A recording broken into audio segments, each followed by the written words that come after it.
तो मैं हूं संत युवराज, राष्ट्रीय अध्यक्ष भारतीय जनजागृति पार्टी। सबसे बड़ा विवाद ये चल रहा है, मेरी ऑडियो चल रही है जो करोड़ों लोगों के बीच में जा चुकी है कि 80 करोड़ रुपए आखिरकार देने के लिए टीके साहब के पास कौन गया। तो मैं इस बात का साक्षी हूँ। मैं गया था वहाँ पर 80 करोड़ रुपए की बात पेशकश लेकर के। सरकार ने 3-4 दिन मुझे अपने अंडर में रखा, काफ़ी विधायकों के बीच में रखा, और जो वरिष्ठ देश के 3-4 नेता हैं उनमें समय आने पर मैं नाम भी खोलूँगा। तो उन लोगों के बीच में से कहीं से पेशकश की गई मुझसे, और मुझसे 80 करोड़ तक की बात कह दी गई थी और कहा आगे आप बढ़ा भी सकते हो। मैं टीके साहब के साथ मैं उस दिन मिला जिस दिन जो कि शंकराचार्यों का स्वागत हुआ था। वो प्रेस कॉन्फ्रेंस से बाहर निकले, मैंने कहा 1 सेकंड का समय चाहिए, और मैंने उत्तर प्रदेश के किसान यूनियन के अध्यक्ष के द्वारा समय लिया, उनके पास भी बैठा। मैंने उनको ये नहीं बताया क्यों आया हूँ, इतना बताया था सरकारी काम से आया हूँ।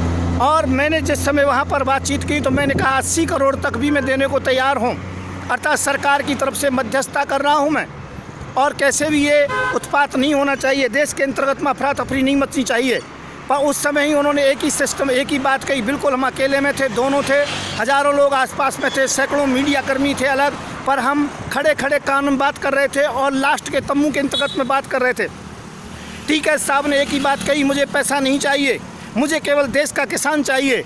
और उन्होंने उसी समय लिया और उन्होंने उसी समय लेकर के मुझसे तत्काल कह दिया कि नहीं, केवल मेरी बातों को माना जाए। उन्होंने अपनी शर्त रखी थी केवल कि ये बिल वापस हो और किसानों को मूल्य निर्धारित करने का जो कि अधिकार दिया जाए।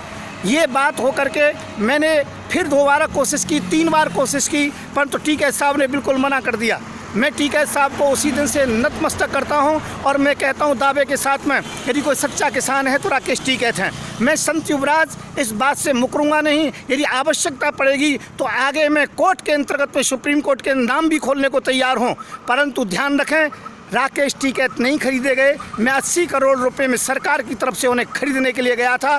किस प्रेशर में गया था ये मैं बताना चाहूँगा। सबसे बड़ी बात ये थी कैसे भी देश में शांति हो, चक्का जाम ना हो, धरने प्रदर्शन ना हो, रोड ना रोके जाएं, तो किसी भी प्रकार से शांति हो जाए। परंतु मैं गलती पर था जो पैसे का प्रस्ताव दिया, सरकार ने ये प्रस्ताव दिलवाया था। इस बात को मैं दावे के सहित कह सकता हूँ। मैं संत युवराज, राष्ट्रीय अध्यक्ष भारतीय जनजागृति पार्टी, राजनीतिक शांति दूत। जय श्री राधे, जय श्री कृष्ण, जय जवान, जय किसान।